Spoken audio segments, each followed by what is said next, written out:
Halo, apa kabar? Saya Andre. Saya langsung aja, saya seorang mualaf yang dimana video pertama saya sudah menyebutkan mengklarifikasi mengapa saya menjadi seorang mualaf. Pada intinya saya itu belajar atau masuk Islam itu bukan dari pengaruh siapapun, ataupun apa karena lagi dekat sama ini perempuan tuh saya masuk Islam. Tidak, saya bisa buktikan itu semuanya. Saya mempelajari hampir lama juga semenjak saya pisah dari mantan istri. Itu saya belajar, malah saya menemukan hal ini semua itu dari Alkitab. Terserah mau percaya atau enggak, ini saya tidak menjelekan agama saya yang dulu, tidak. Ini saya. Jadi mohon dimengerti, ini saya memberikan pernyataan bahwa ini saya. Jadi kalau jika ada seorang Nasrani yang nggak suka dengan pernyataan saya, uh, itu terserah, tapi ini saya gitu. Saya membeberkan pernyataan-pernyataan yang saya yang saya ini. Nah, pada prinsipnya begini, saya menemukan pertama itu setelah saya pisah dengan mantan istri saya dulu saya seorang Katolik. uh, Waktu mudanya saya sebagai anggota Mudika, ya, muda mudi Katolik. Saya hafal betul jalan ceritanya segala macam, saya hafal betul. Saya juga baca Alkitab segala macam, tapi tidak sedetil saya membaca Alkitab. Tapi pada saat saya pisah, saya rajin membaca Alkitab. Nah, pada saat saya rajin baca Alkitab itu sendiri, saya menemukan ada surat Matius 7 ayat 21 hingga 23, bahwa saya itu jadi merasa bingung. Biasanya saya mengucapkan, kalau berdoa atau apa, saya menyebutkan Yesus adalah Tuhan. Tuhan Yesus, Tuhan Yesus, Tuhan Yesus. Tapi pada saat saya membaca Matius 7 ayat 21 hingga 23, di situ Yesus sepertinya menolak untuk dipanggil dirinya Tuhan. Surat Markus 12 ayat 29, hukum yang utama adalah mengatakan di situ bahwa Tuhan itu hanya satu. Tapi pada saat Matius 7 ayat 21 hingga 23, di situ Yesus terang-terangan menolak dirinya dipanggil Tuhan. Nah, banyak orang ngomong, orang bicara banyak, teman-teman saya, ya kenapa lu pindah agama, Andre, atau apa segala macam. Gimana ya? Bukan masalah pindah agamanya, terus saya sangat terpukul pada saat itu dan saya ingin dekat sekali dengan Tuhan. Akhirnya saya baca, malah saya menemukan hal-hal seperti ini. Terus kenapa lu masuk Islam? Nah, di sini yang masuk Islam itu pada saat saya lagi membuka Alkitab.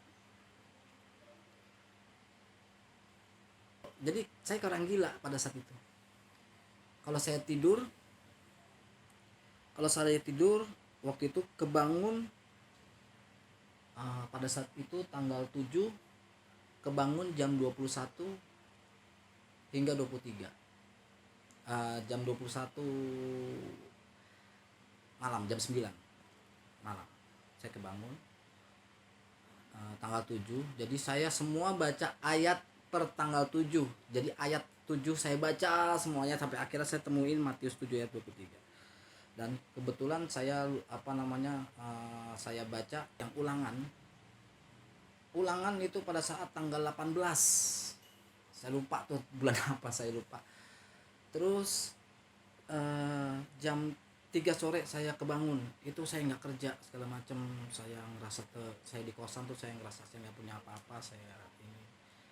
Jadi semuanya itu saya itu kayak bangun jam 3, gue langsung buka, tanggal berapa ya, tanggal 18, jam 3 saya langsung buka, jam 3 itu jam pukul 15 ya.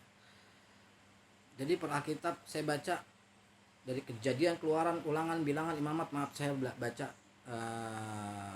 perjanjian lama dulu terus perjanjian baru, tapi saya membaca itu, jadi ini cara saya yang baca Alkitab itu dengan cara sehari satu ayat atau berapa ayat, tapi gua tidur bangun jam berapa ini, tanggal berapa, saya gabungin dan dari semuanya ayat itu, tapi misalkan sekarang tanggal 18, Matius 18, Markus 18, apa 18, jadi saya gitu, saya ngikutin, jadi mana yang saya temuin itu cara saya cuman pengen mendapatkan apa nih, Tuhan ngasih saya apa, nggak taunya saya buka pada saat Ulangan 18 ayat 15 itu mengatakan, Yesus mengatakan mengenai Nabi Muhammad. Ulangan 18 ayat 15 bahwa seorang nabi dari tengah-tengahmu, dari antara saudara-saudaramu, sama seperti aku. Jadi dialah yang harus kamu dengarkan. Kalau menurut teman-teman bagaimana? Saya kayak kena hidayah di situ. Panjang ceritanya, banyak sekali ayat-ayat yang saya temukan di Alkitab dengan cara saya itu, dan saya rangkum. Maksudnya apa ini? Ayat-ayat kayak begitu kok saya temuin. Sampai saya nonton di YouTube segala macam, hampir sama ayatnya. Mungkin di luar dugaan ya, mungkin di luar saya juga saya nggak ada kepikiran tertarik untuk masuk Islam tuh, nggak ada, tidak ada gue mau masuk Islam, gue belajar, enggak. Tapi dengan sendirinya kayak gue tuh kayak dikasih tauin, kayak gimana ya, kayak kok bacanya gue harus ini gitu loh. Terserah mau percaya apa enggak, terserah, cuman hal itu yang terjadi buat saya ya, kok baca suratnya kok ini gitu loh. Saya ngatur, mungkin cara orang berbeda-beda ya. Ada yang bangun terus dia atur, gue mau baca Alkitab dengan cara tanggal berapa itu adalah dari Matius, Markus, Lukas, Yohanes, bla bla bla segala macam. Matius misalkan tanggal 7, Matius 7, Markus 7, ya tuh Matius, Markus, Lukas 7, Yohanes 7. Jadi saya baca, terus ayatnya itu yang saya baca misalkan jam 3 sore, Matius 7 ayat 15, Matius 7. Ini kalau seandainya nggak ada, saya ganti ke 3 gitu. Jadi jadi pas ditemuinnya ya kayak gini. Terus saya harus gimana? Oke, saya bertato, saya bajingan, saya pendosa, tapi saya juga takut akan kalau saya merasa nggak percaya akan Tuhan, saya juga takut. Saya hilaf, saya tatoan, saya melakukan tindakan ini. Cuman mau gimana, saya manusia biasa. Tapi di situ saya ngelihat malah memperkuat saya masuk Islam itu pada saat saya menemukan lagi bahwa di Alkitab itu sendiri mengajarkan sholat. Saya nggak mau menyebutkan ini lagi saya terus mengajarkan wudhu, cara bersembahyang. Jadi semuanya itu kok yang ada di Islam semuanya disebutkan di Alkitab. Itu aja yang jadi pertanyaan buat saya.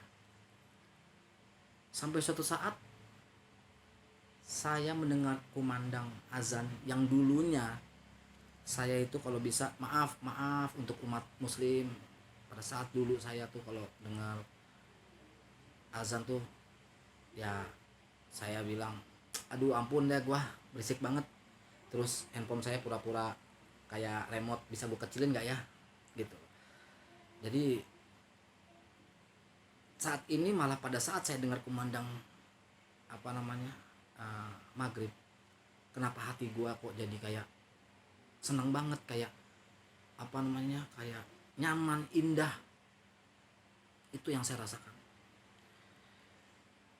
Dan di situ di Keluaran 30 ayat 20 juga di situ mengatakan itu cara berwudu. Cara berwudu, terus cara berdoa. Itu cara berdoa di Nehemia 8 ayat 6 sampai 7. Dan itu cara berdoa, cara sholatnya. Di situ dijabarkan kok kita harus bagaimana, bahwa Ezra mengatakan Allah Maha Besar, yaitu Allahu Akbar. Dia menjadi imam, Ezra mengatakan Allahu Akbar. Dan sambil berdiri diikuti dengan kalimat amin. Terus mereka ruku, mereka sujud hingga ke tanah. Silakan dibuka jika tidak percaya. Karena saya lihat itu kok ajaran-ajaran yang seperti Muslim gitu. Itu kok saya baca, kenapa saya buka begini, saya nggak tahu apa namanya, apa ini hidayah atau apa segala macam. Saat saya masuk Muslim, terus saya lihat-lihat YouTube segala macam, dan ada juga yang hampir sama kayak begitu. Apakah itu cara Allah Subhanahu wa taala untuk memberikan hidayah kepada kita? Saya nggak tahu. Saya bukan orang yang rajin, atau setelah saya masuk Islam, waduh saya rajin sholat, saya jadi orang hebat di mana, di Islam. Enggak, saya nggak mau. Saya cuma mau membuktikan saya mencari kebenaran. Ingat, saya mencari kebenaran. Terus saat itu walaupun cobaan yang cukup sangat berat buat saya, sampai saya benar-benar sengsara pun saya jalanin. Hingga akhirnya saya nyaman sendiri, akhirnya saya dapat pekerjaan yang layak segala macam, dan saya menjalani. Saya berusaha keras dan saya mempelajari doa-doanya semuanya. Ya, banyak orang-orang yang dekat dengan saya, banyak orang-orang yang kenal saya. Lu bisa ngapalin surat ayat kursi dengan waktu yang cukup singkat, gimana ceritanya? Nggak tahu. Itu dengan sendirinya. Kayak gue tuh pengen apa namanya, pas ada yang kebetulan ada kakaknya kawan saya ya, kerasukan. Saya dengerin ada kayak Pak Ustadz bacain ayat kursi.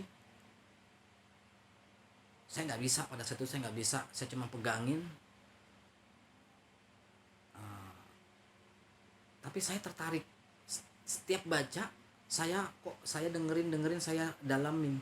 Allahu la ilaha illallahu wal hayyul qayyum la ta'khudhuhu sinatun wa la naum lahu ma fis samawati wa ma fil ard mal zalazi yasfa'u inda illa bi ikhnih ya'lamu ma baina aydihim wa ma khalfahum. Selanjutnya saya baca terus. Setelah 3 jam kemudian saya hafal. Saya dengerin Pak Ustadz itu 3 kali dia baca dan saya hafal. Tapi pada saat saya menghafal yang lain enggak bisa. Saya harus menghafal pelan-pelan. Tapi kalau pada saat saya kusuk, saya hafal. Hidayah yang saya dapatkan itu memang benar-benar Allah memberikan jalan buat saya. Jadi saya mohon kepada para non muslim, saya tidak menjelekkan agama-agama sebelumnya saya cinta Yesus. Sampai saat ini saya cinta Yesus karena Yesus adalah utusan Allah. Dia termasuk utusan Allah. Dia adalah orang penyampaikan pesan seperti halnya Nabi Muhammad. Saat ini jika saya ini mencintai Nabi Muhammad, begitu juga saya mencintai Nabi Isa alaihissalam. Jadi saya mohon kepada